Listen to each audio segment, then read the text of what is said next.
Hi students, good morning everyone. Yes, this is Kirti ma'am. The today's class EDP class. In the last class already now qualities of entrepreneur and successful entrepreneur qualities na ನಾವು ನೋಡಿದ್ದು. But ಇವತ್ತು the advantages of entrepreneur. The next topic is advantages of entrepreneur. ಅಂದ್ರೆ ಉದ್ಯಮಶೀಲ ಅಥವಾ ಉದ್ಯಮಿಗಳ ಉಪಯೋಗಗಳೇನು, ಅವರಿಂದ ಆಗುವಂತ ಅನುಕೂಲಗಳು ಏನು?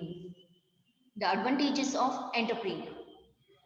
The first one is generation of employment. Generation of employment.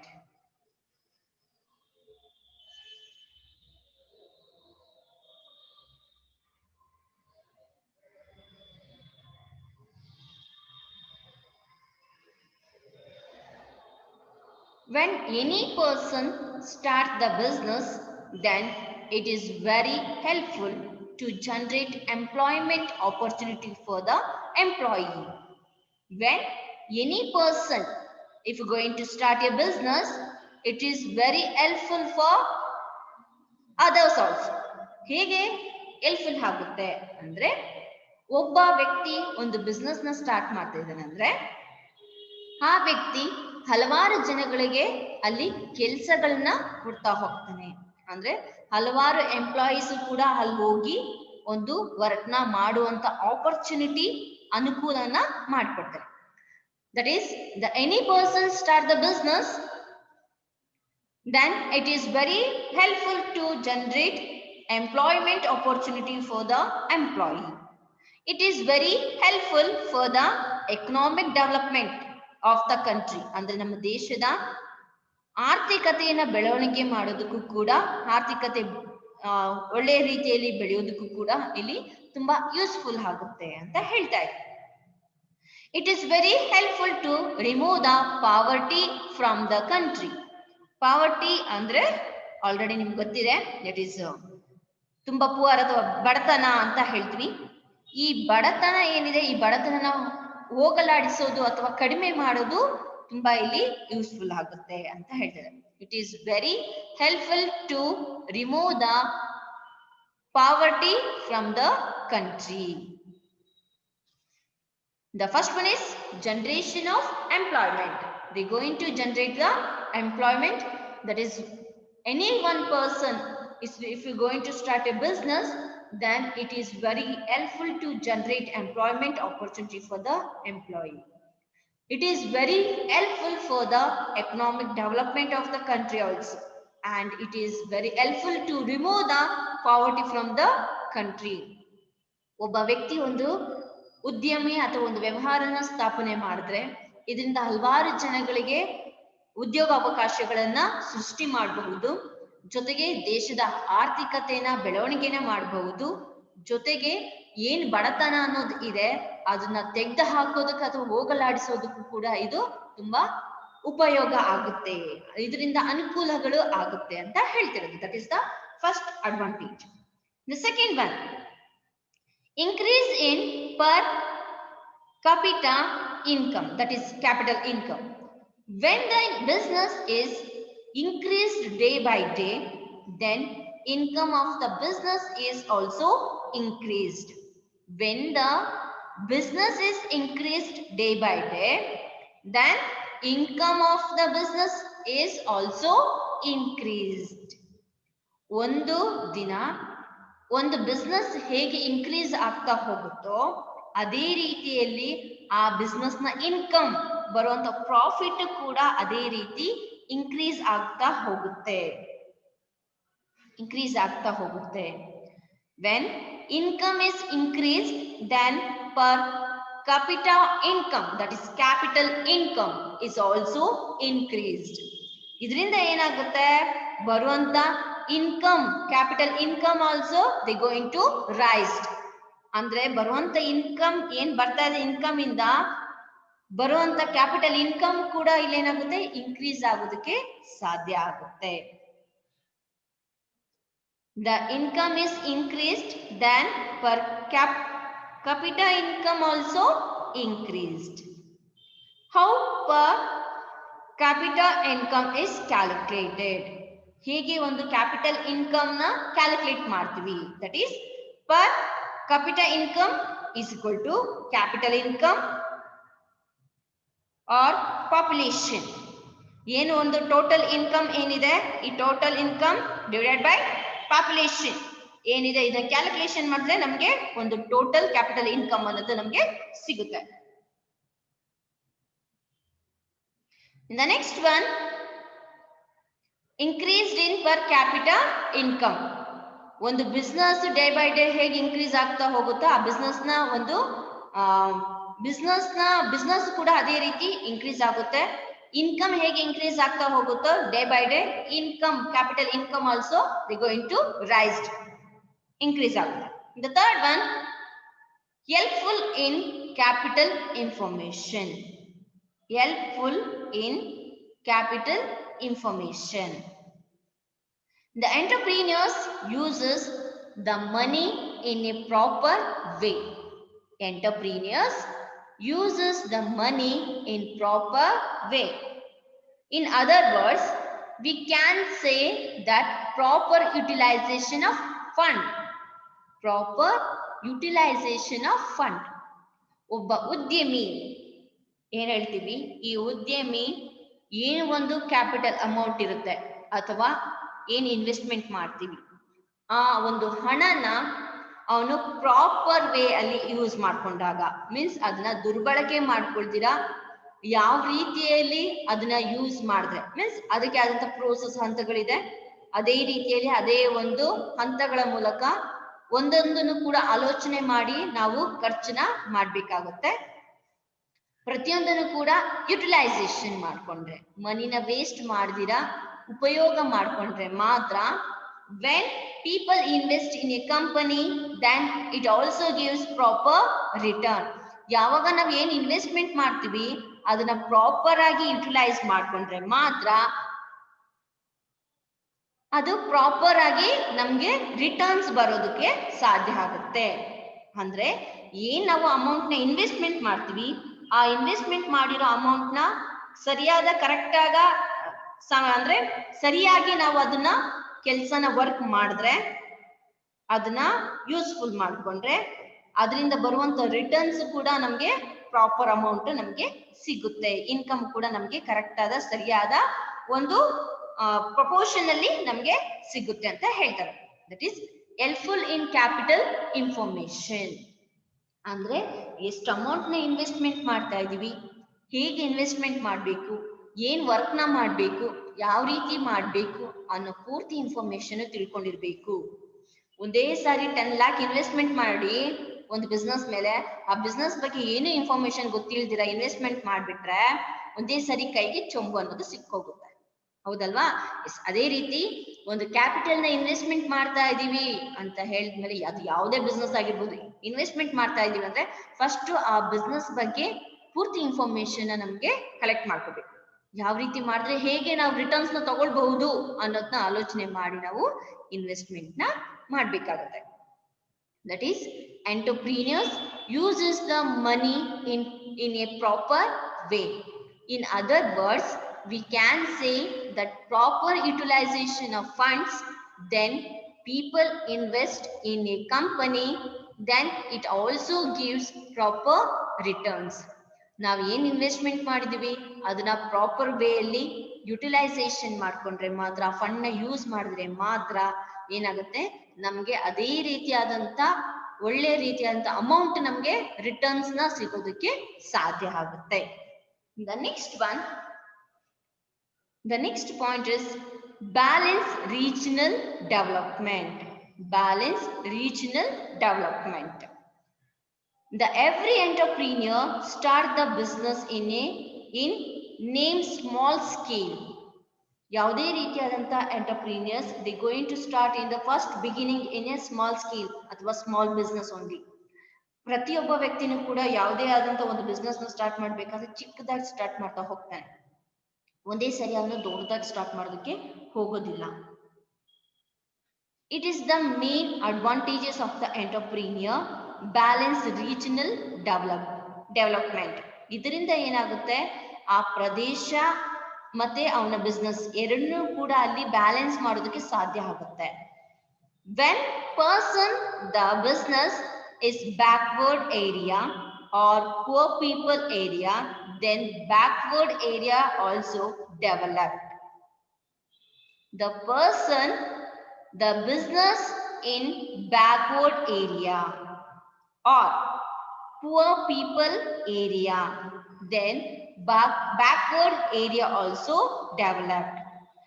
ಇವತ್ತು ಯಾವುದೇ ಒಬ್ಬ ವ್ಯಕ್ತಿ ಒಂದು ಬಿಸ್ನೆಸ್ ನ ಬ್ಯಾಕ್ವರ್ಡ್ ಏರಿಯಾ, ತುಂಬಾ ಹಿಂದುಳಿದ ಒಂದು ಪ್ರದೇಶದಲ್ಲಿ ಅಥವಾ ತುಂಬಾ ಬಡವರು ಇರುವಂತಹ ಒಂದು ಪ್ರದೇಶದಲ್ಲಿ ಸ್ಥಾಪನೆ ಮಾಡಿದಾಗ ಅಲ್ಲಿ ಏನಾಗುತ್ತೆ ಅಂದ್ರೆ ಆ ಒಂದು ಪ್ರದೇಶವೂ ಕೂಡ ಡೆವಲಪ್ಮೆಂಟ್ ಆಗೋದಕ್ಕೆ ಸಾಧ್ಯ ಆಗುತ್ತೆ. ಹೇಗೆ ಸಾಧ್ಯ ಆಗುತ್ತೆ ಅಂದ್ರೆ, ಆಗ್ಲೇ ಫಸ್ಟ್ ಪಾಯಿಂಟ್ ಹೇಳಿದಾಗೆ ಅಲ್ಲಿನ ಜನಗಳಿಗೆ ಒಂದು ಉದ್ಯೋಗಾವಕಾಶಗಳನ್ನ ಕೊಡೋದಕ್ಕೆ ಸಾಧ್ಯ ಆಗುತ್ತೆ. ಉದ್ಯೋಗಾವಕಾಶಗಳನ್ನ ಅವ್ರಿಗೆ ಕಲ್ಪಿಸಿ ಕೊಟ್ಟಾಗ ಪ್ರತಿಯೊಬ್ಬರು ಕೂಡ ಅಲ್ಲಿ ವರ್ಕ್ ನ ಮಾಡಿ ಒಂದು ಸ್ಯಾಲ್ರಿನ ತಗೊಳ್ತಾರೆ, ಸಂಬಳನ ತಗೊಳ್ತಾರೆ.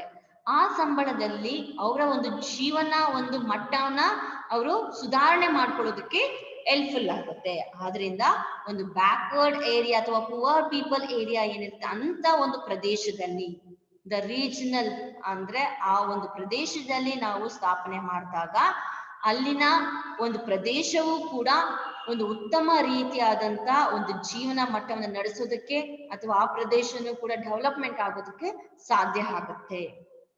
That one also one of the advantages ಅಂತ ಹೇಳ್ತಿರೋದು. And maintain balance growth and employment. ಇಲ್ಲಿ ಆ ಒಂದು ಪ್ರದೇಶ ಏನ್ ರೀಜನಲ್ ಡೆವಲಪ್ಮೆಂಟ್ ಇದೆ ಆ ಒಂದು ಗ್ರೋತ್ ಆಗೋದಕ್ಕೂ ಅಂಡ್ ಎಂಪ್ಲಾಯ್ಮೆಂಟ್ ನ ಕ್ರಿಯೇಟ್ ಮಾಡೋದಕ್ಕೂ ಕೂಡ ಇದು ತುಂಬಾ ಯೂಸ್ಫುಲ್ ಅಂತ ಹೇಳ್ತಾರೆ. That is balance regional development. The every entrepreneur start a business in name small scale. The small scale business now they're going to start, but it is the main advantages of the entrepreneur. They're going to balance the regional development. Then the person, the business in backward area or poor people area, then backward area also they're going to develop and maintained balance growth and employment. This is balanced regional development. The next one is providing self-reliance, self-sufficient. Providing self-reliance, self-sufficient. In case of entrepreneur, we will describe about the self-sufficient. We will describe the self-sufficient. He is not depending on the other person. He is a self-sufficient person. He is not depending any other person. The entrepreneur, ಉದ್ಯಮಶೀಲಿ ಅಥವಾ ಉದ್ಯಮಗಾರ ಅಂತ ಏನ್ ಹೇಳ್ತಿದ್ವಿ, ಈ ವ್ಯಕ್ತಿ ಅವನ ಕೆಲಸಗಳನ್ನ ಅವನೇ ಮಾಡ್ಕೊಳ್ತಾ ಹೋಗ್ತಾನೆ. ಜೊತೆಗೆ ಅವನು ಏನೇ ಡಿಸಿಷನ್ ತಗೊಂಡ್ರು, ಏನೇ ಯೋಜನೆಗಳು ಹಾಕೊಂಡ್ರು, ಏನೇ ಪ್ಲಾನಿಂಗ್ ಮಾಡಿದ್ರು ಅವನ ಒಂದು ಸೆಲ್ಫ್ ಸಫಿಶಿಯಂಟ್ ಅಂದ್ರೆ ಅವನ ಆಲೋಚನೆಗೆ ತಕ್ಕ ಹಾಗೆ ಅವನು ಯೋಜನೆಗಳನ್ನ ಮಾಡ್ಕೊಳ್ತಾನೆ, ಡಿಸಿಷನ್ ತಗೊಳ್ತಾನೆ. ಯಾರನ್ನೂ ಕೂಡ ಅವನು ಡಿಪೆಂಡ್ ಆಗೋದಿಲ್ಲ. ಯಾವುದೇ ಪರ್ಸನ್ ಕೇಳ್ಬೇಕು, ಅವ್ರನ್ನ ಕೇಳಿ ಹೀಗ್ ಮಾಡ್ಬೇಕು, ಅವ್ರ ಪ್ರಕಾರ ಅವ್ರನ್ನ ಕೆಲವೊಂದು ಸಜೆಷನ್ಸ್ ನ ತಿಳ್ಕೊಳ್ಬೇಕು ಅವರಿಂದ ಅಂತ ಕಾಯೋದಿಲ್ಲ. He can't delegate all the power to the subordinate. He is always understandable. He is the power to take all the decision himself. ಯಾವುದೋ ಬೇರೆ ಸಬಾರ್ಡಿನೇಟ್ ಪರ್ಸನ್ಸ್ ನ ಅವ್ರನ್ನ ಕೇಳಿ, ಇವ್ರನ್ನ ಕೇಳಿ, ರಿಲೇಟಿವ್ಸ್ ನ ಕೇಳಿ, ಫ್ರೆಂಡ್ಸ್ ನ ಕೇಳಿ ಡಿಸಿಷನ್ ತಗೊಳ್ಬೇಕು ಅನ್ನೋದನ್ನ ಅವರು ಆಲೋಚನೆ ಮಾಡೋದಿಲ್ಲ.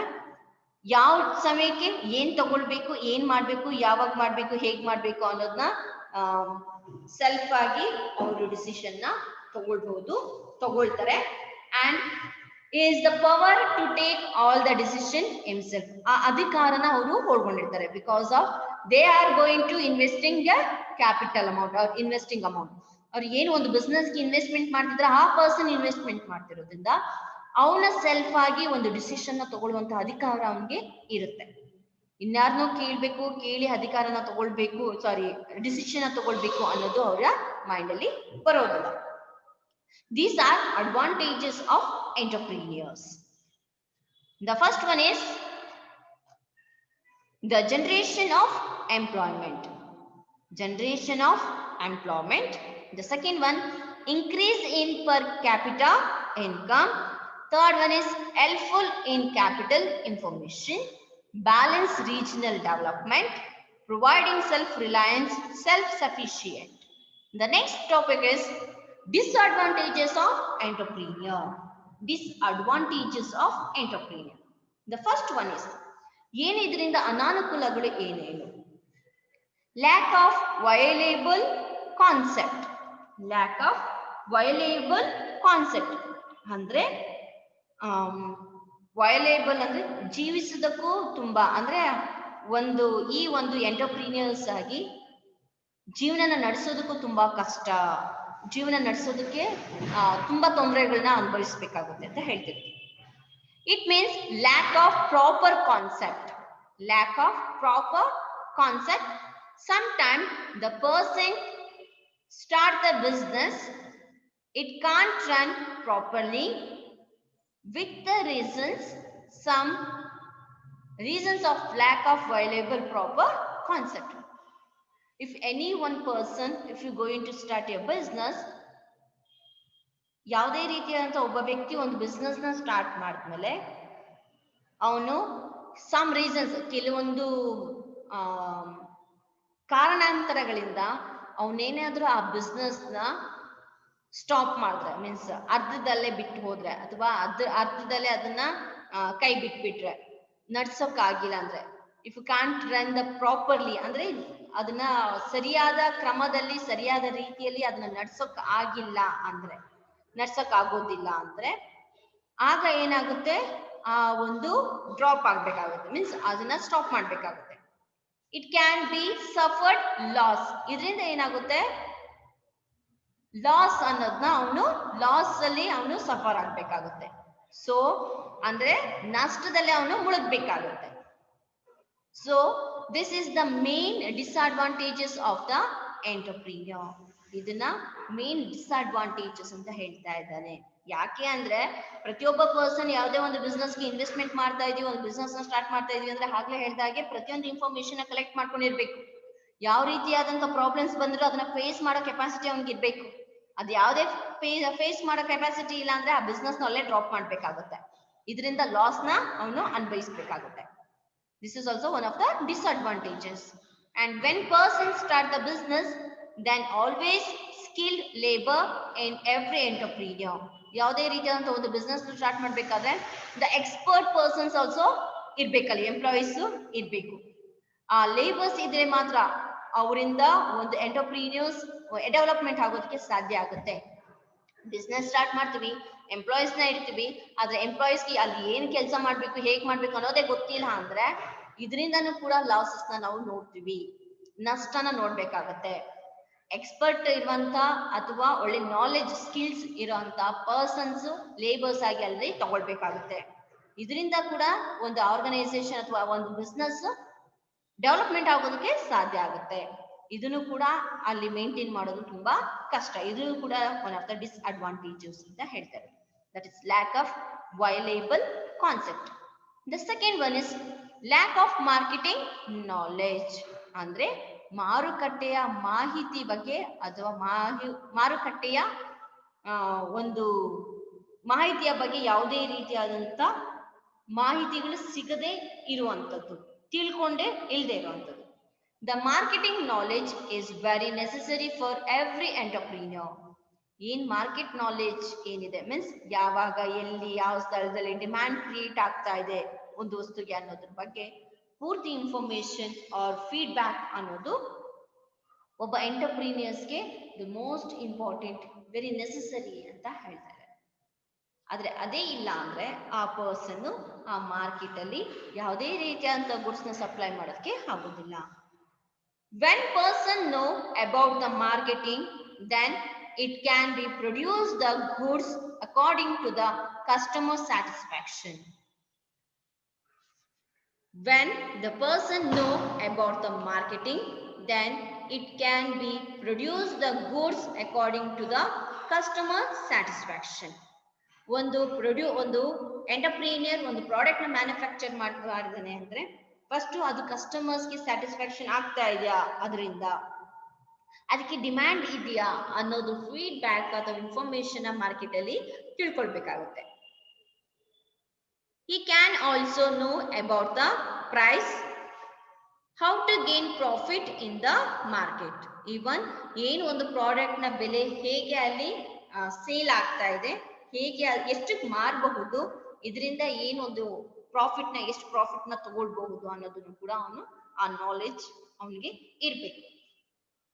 That is lac of marketing knowledge ಅಂತ ಹೇಳ್ತಾ ಇದ್ವಿ. ಅಂದ್ರೆ ಒಂದು ಮಾರುಕಟ್ಟೆಯಲ್ಲಿ ಯಾವುದೇ ರೀತಿಯ ಸರಕುಗಳನ್ನ ನಾವು ಉತ್ಪಾದನೆ ಮಾಡಿ ಅದನ್ನ ಸಪ್ಲೈ ಮಾಡಿ ಸಾಗಣೆ ಮಾಡಿ ಇದರಿಂದ ಆ ಒಂದು ಗ್ರಾಹಕರು ತೆಗೆದುಕೊಳ್ಳುವಂತ ಸರಕುಗಳು ಅವರಿಗೆ ಅದರಿಂದ ಸ್ಯಾಟಿಸ್ಫ್ಯಾಕ್ಷನ್ ಆಗಿದ್ದಾರಾ ಅನ್ನೋದನ್ನ ನಾವು ಪೂರ್ತಿ ಇನ್ಫಾರ್ಮೇಶನ್ ನ ತಿಳ್ಕೊಳ್ಬೇಕಾಗುತ್ತೆ.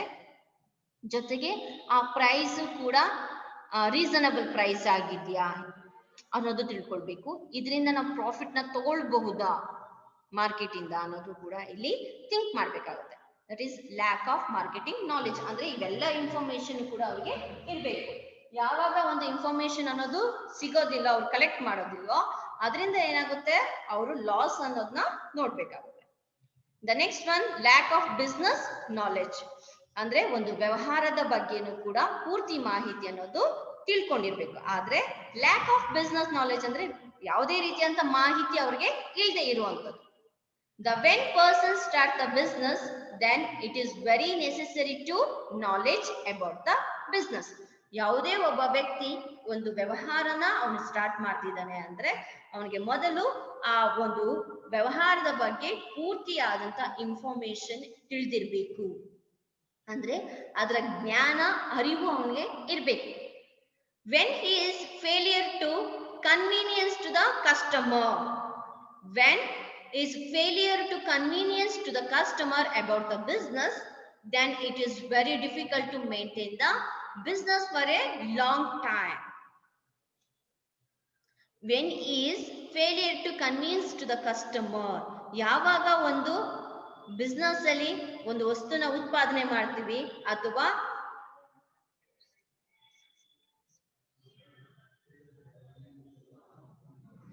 ಇದರಿಂದ ಏನಾಗುತ್ತೆ ಅಂದ್ರೆ ಪ್ರತಿಯೊಬ್ಬ ಪರ್ಸನ್ ಕೂಡ ಕಸ್ಟಮರ್ಸ್ ನ ಇಲ್ಲಿ ಕನ್ವಿನ್ಸ್ ಮಾಡೋದ್ರಲ್ಲಿ ಫೇಲಿಯರ್ ಆಗುತ್ತೆ. Then it is very difficult to maintain the business for a long time. ಇದರಿಂದ ಅವನು ಲಾಂಗ್ ಟೈಮ್ ವರೆಗೂ ಆ ಬಿಸ್ನೆಸ್ ನ ಮೇಂಟೈನ್ ಮಾಡೋದು ತುಂಬಾ ಕಷ್ಟ ಆಗುತ್ತೆ. With in a short period ಅಲ್ಲಿ ಅದರಲ್ಲಿ ಅವರು ಲಾಸ್ ಆಗೋ ಚಾನ್ಸಸ್ ತುಂಬಾ ಇರುತ್ತೆ. The fourth one is social stigma. Social stigma, stigma ಅಂದ್ರೆ ದಟ್ ಈಸ್ ನೆಗೆಟಿವ್ ಥಿಂಕ್ ಅಂತ ಹೇಳ್ತೀವಿ ಅಥವಾ ಕಳಂಕ ಬರುವಂತದ್ದು ಅಂತ ಹೇಳುವಂಥದ್ದು. ಅಂದ್ರೆ ಸಮಾಜದಿಂದ ಕೆಲವೊಂದು ಡಿಸಾರ್ಡರ್ ಆಗಿರುವಂತ ಪರ್ಸನ್ಸ್, ಮೆಂಟಲಿ ಡಿಸಾರ್ಡರ್ ಆಗಿರುವಂತದ್ದು ಅಂತ ಹೇಳುವಂಥದ್ದು. For every entrepreneur, popularity is not necessary, but quality of the product is also preferred in business. ಪ್ರತಿಯೊಬ್ಬ ಎಂಟರ್ಪ್ರೀನಿಯರ್ಸು ಪಾಪ್ಯುಲಾರಿಟಿ ಆಗಿರುವಂತ ಪರ್ಸನ್ ಆಗಿರ್ಬೇಕು, ಹೆಸರನ್ನ ಹೊಳ್ಕೊಂಡಿರುವಂತ ಪರ್ಸನ್ ಆಗಿರ್ಬೇಕು ಅನ್ನೋದು ಇಲ್ಲಿ ಮುಖ್ಯ ಆಗಿರೋದಿಲ್ಲ. ಬಟ್ ಆದ್ರೆ ಅವರು ಉತ್ಪಾದನೆ ಮಾಡುವಂತ ಪ್ರತಿಯೊಂದು ವಸ್ತು ಕೂಡ ಗುಡ್ ಕ್ವಾಲಿಟಿ ಇರುವಂತ ಪ್ರಾಡಕ್ಟ್ ಆಗಿರ್ಬೇಕು. ಅದಕ್ಕೆ ಫಸ್ಟ್ ಪ್ರಿಫರೆನ್ಸ್ ನ ಕೊಡ್ಬೇಕಾಗುತ್ತೆ. So every businessman produce those goods which are best in quality, quantity, rate, etc. that people can fulfill all the daily needs in a easiest way. ಯಾವುದೇ ರೀತಿಯಂತ business man ಒಂದು product ನ produce ಮಾಡ್ತಿದ್ರೆ ಅದರಲ್ಲಿ best in ಕ್ವಾಲಿಟಿಯಲ್ಲಿ best ಆಗಿರ್ಬೇಕು, ಅದ್ರ ಗುಣಮಟ್ಟ ಉತ್ತಮವಾಗಿರ್ಬೇಕು, quantity, rate, price, ಬೆಲೆ, ಮತ್ತೆ ಅದರ ಸಪ್ಲೈ ಮಾಡುವಂತ ಒಂದು ಅಟ್ ಎ ಟೈಮ್ ಅಂದ್ರೆ ಎಲ್ಲಾ ಕಡೆನೂ ಸಪ್ಲೈ ಮಾಡುವಂತ ಫೆಸಿಲಿಟೀಸ್, ಆ ಒಂದು ಡೈಲಿ ನೀಡ್ಸ್ ಏನಿರುತ್ತೆ ಅದು ಈಸಿಯಾಗಿ ಪ್ರತಿಯೊಬ್ಬ ಪರ್ಸನ್, ಪ್ರತಿಯೊಬ್ಬ ಕಸ್ಟಮರ್ಸ್ಗೂ ಕೂಡ ಅದು ಸಪ್ಲೈ ಆಗ್ತಾ ಇರ್ಬೇಕು ಅಂತ ಹೇಳುವಂಥದ್ದು. That is social stigma. That is ಅಂದ್ರೆ ಪ್ರತಿಯೊಂದು ಕ್ವಾಲಿಟಿ, ಇವಾಗ ಒಂದು ಪ್ರಾಡಕ್ಟ್ ಏನಾದ್ರು ಕ್ವಾಲಿಟಿಯಲ್ಲಿ ಈ ಪ್ರಾಡಕ್ಟ್ ಕ್ವಾಲಿಟಿಯಲ್ಲಿ ಚೆನ್ನಾಗಿಲ್ಲ ಅಂತ ಹೆಸರು ಮಾಡ್ಕೊಂಡ್ಬಿಟ್ರೆ, ಚೆನ್ನಾಗಿಲ್ಲ ಅಂತ ಹೆಸರು ಬಂದ್ರೆ ಏನಾಗುತ್ತೆ, ಅದು ಅಲ್ಲಿಗೆ ಡ್ರಾಪ್ ಆಗೋಗುತ್ತೆ. ಆ ವಸ್ತುನ ಯಾರೂ ಕೂಡ ತಗೊಳ್ಳೋದಕ್ಕೆ ಹೋಗೋದಿಲ್ಲ. ಅದು that one also one of the disadvantages. The next one is monopoly and protection. Monopoly and protection.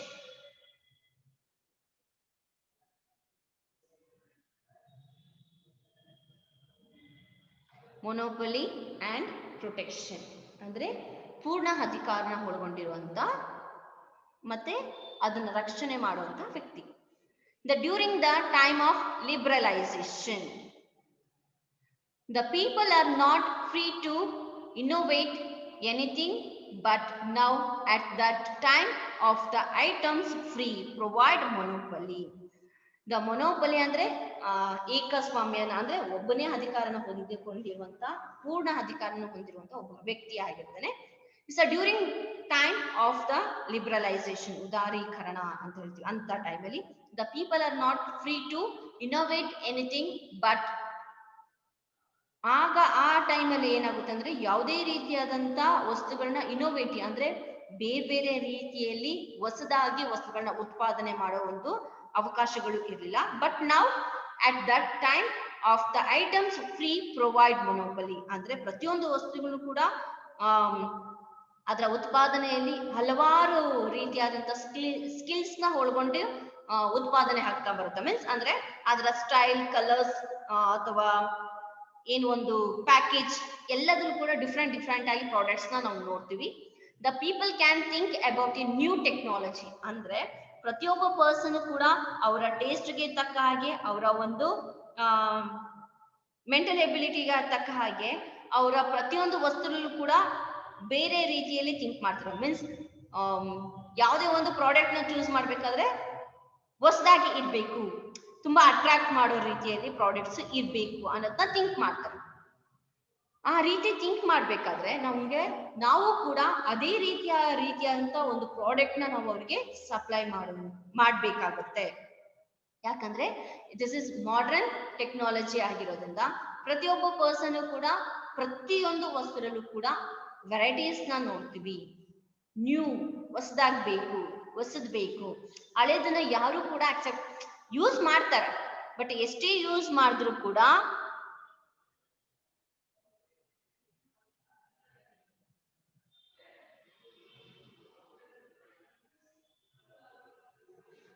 ಇದರಿಂದ ಪ್ರತಿಯೊಬ್ಬ ಪರ್ಸನ್ ಕೂಡ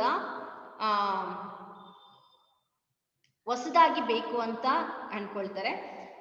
ಇದರಿಂದ ಪ್ರತಿಯೊಬ್ಬ ಪರ್ಸನ್ ಕೂಡ ಏನು ಒಂದು ಉತ್ಪಾದನೆ ಮಾಡ್ತಾರೆ, ವಸ್ತುಗಳನ್ನ ಉತ್ಪಾದನೆ ಮಾಡ್ತಾರೆ, ಅದರಲ್ಲಿ ಅವರ ಒಂದು ಟೆಕ್ನಾಲಜಿನ ಯೂಸ್ ಮಾಡಿ, ಕ್ರಿಯೇಟಿವಿಟಿನ ಯೂಸ್ ಮಾಡಿ ಇನೋವೇಷನ್ ನ ಮಾಡ್ಬೇಕಾಗುತ್ತೆ, ಹೊಸದನ್ನ ಉತ್ಪಾದನೆ ಮಾಡ್ಬೇಕಾಗುತ್ತೆ. ಇದರಿಂದ ಪ್ರತಿಯೊಬ್ರು ಕೂಡ ಅಕ್ಸೆಪ್ಟ್ ಮಾಡ್ತಾರೆ. ಒಂದೇ ರೀತಿಯ ಕಲರ್ಸ್ ಇದೆಲ್ಲದನ್ನ ಅದೇ ರೀತಿಯಲ್ಲಿ ಇದ್ರೆ ಯಾರು ಕೂಡ ಅದನ್ನ ಪರ್ಚೇಸ್ ಮಾಡೋದಕ್ಕೆ ಹೋಗೋದಿಲ್ಲ. ಫಾರ್ ಎಕ್ಸಾಂಪಲ್ ಲೈಫ್ ಬಾಯ್ ತಗೊಂಡ್ರೆ, ಆಗ ಲೈಫ್ ಬಾಯ್ ರೆಡ್ ಕಲರ್ ಇತ್ತು, package white and red colour ಇರ್ತಿದ್ದು, ಅದನ್ನ ತುಂಬಾ ಜನ ಯೂಸ್ ಮಾಡ್ತಿದ್ರು. ಆಗ ಯೂಸ್ ಮಾಡ್ತಿದ್ರು. ಬಟ್ ಈಗ ಏನಾಗ್ತಿದೆ, ಇದು ಮಾಡರ್ನ್ ಟೆಕ್ನಾಲಜಿ, ಎಲ್ಲರೂ ಕೂಡ ಹೊಸದನ್ನ ಬಯಸೋದ್ರಿಂದ ಏನಾಗ್ತಿದೆ, ಹಲವಾರು ಕಾಂಪಿಟೇಷನ್ ಇರೋದ್ರಿಂದ, ಹಲವಾರು ಕಂಪನಿಯ ಪ್ರಾಡಕ್ಟ್ಸ್, ಸೋಪ್ಸ್ ಇರೋದ್ರಿಂದ ಒಬ್ಬೊಬ್ರು ಒಂದೊಂದು ರೀತಿಯಾದಂತ ಸೋಪ್ಸ್ ನ ಲೈಕ್ ಮಾಡ್ತಾರೆ, ಯೂಸ್ ಮಾಡ್ತಾರೆ. ಎಸ್, ಆಗ ಏನಾಯ್ತು, ಅದೇ ಲೈಫ್ ಬಾಯ್ ನ ಬಂದಾಗ ಮಾರ್ಕೆಟ್ಗೆ ಯಾರು ಕೂಡ ಅದನ್ನ ಅಕ್ಸೆಪ್ಟ್ ಮಾಡಕ್ಕೆ ಹೋಗ್ಲಿಲ್ಲ. ಆಗ ಆ ಕಂಪ್ನಿ ಏನ್ ಮಾಡ್ತು, ಅದರಲ್ಲೇ ವೆರೈಟಿ ಅಂದ್ರೆ ಅದೇ ಲೈಫ್ ಬಾಯ್ ಅದನ್ನ ಚೇಂಜ್ ಮಾಡ್ತಾ ಹೋಯ್ತು. ಮೀನ್ಸ್ ಅದರಲ್ಲಿ ಕಲರ್ಸ್ ನ ಚೇಂಜ್ ಮಾಡ್ತು, ಈವನ್ ಪ್ಯಾಕೆಟ್, ಕವರೇಜ್ ಪ್ಯಾಕೆಟ್ ಅಂತ ಹೇಳ್ತೀವಿ, ಅದನ್ನು ಕೂಡ ಚೇಂಜ್ ಮಾಡ್ತಾ ಹೋಯ್ತು. ಇವೆರಡು ಚೇಂಜ್ ಆದಾಗ ಏನಾಯ್ತು, ಮತ್ತೆ ಅದನ್ನ ತಗೊಳ್ಳೋದಕ್ಕೆ ಜನಗಳು ಸ್ಟಾರ್ಟ್ ಮಾಡಿದ್ರು. ಈ ರೀತಿ ಹಳೆ ಕಾಲದನ್ನೇ ನಾವು ಈಗ ಮುಂದುವರ್ಸ್ಕೊಂಡು ಹೋಗ್ತೀವಿ. ಹಳೆ ಕಾಲದನ್ನ ಎಲ್ಲರೂ ಅಕ್ಸೆಪ್ಟ್ ಮಾಡ್ಕೊಳ್ಳೋದ್ರೆ ತುಂಬಾ ಕಷ್ಟ. ಎಲ್ಲದರಲ್ಲೂ ಕೂಡ ಹೊಸದನ್ನ ನೋಡ್ತಾರೆ, ಹೊಸದಾಗಿ ಇರ್ಬೇಕು, ಹೊಸದು ನಾವು ತಗೊಳ್ಬೇಕು, ಚೆನ್ನಾಗಿರ್ಬೇಕು, ಎಲ್ಲದನ್ನು ಕೂಡ ಅವರು ಥಿಂಕ್ ಮಾಡ್ತಾರೆ.